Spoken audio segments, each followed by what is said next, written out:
Welcome to SN channel. Andhra Pradesh ప్రభుత్వం నిరుద్యోగులకు good news తెలపనుంది. 7 నుంచి 8,000 పోస్టులపై భర్తీపై కసరత్తులు ప్రారంభించింది.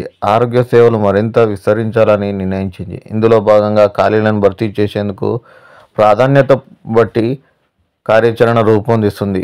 ఆరోగ్య విభాగంలో మొత్తం 1,01,125 పోస్టులు ఉండగా వాటిలో 26,263 ఉద్యోగాలు ఖాళీలు ఉన్నట్టు గుర్తించింది. ప్రస్తుతం 7 నుంచి 8,000 పోస్టుల భర్తీకి రంగం సిద్ధం చేసింది. ఇందులో భాగంగా సచివాలయంలో ఆరోగ్య అధికారులతో మంత్రి సత్యకుమార్ సమీక్ష నిర్వహించారు. ఆరోగ్య శాఖలో ఖాళీలను వెంటనే భర్తీ చేయాలని అధికారులను ఈ సందర్భంగా ఆదేశించారు.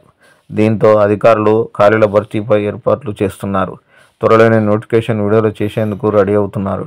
దీంతో అభ్యర్థులు కూడా ప్రమత్తయ్యారు. ఉద్యోగులు పొందేందుకు ఇప్పటి నుంచే ప్రయత్నాలు మొదలు పెడుతున్నారు. ఈ సంక్రాంతికి ప్రభుత్వం గుడ్ న్యూస్ చెప్పడంతో హర్షం వ్యక్తం చేస్తున్నారు. త్వరలోనే ఆరోగ్య శాఖ నుంచి 7 నుంచి 8,000 పోస్టుల భర్తీకి నోటిఫికేషన్ వెలువడనుంది. మరిన్ని అప్డేట్ కోసం ఎస్ఎన్ ఛానల్ని సబ్స్క్రైబ్ చేయండి. Thank you.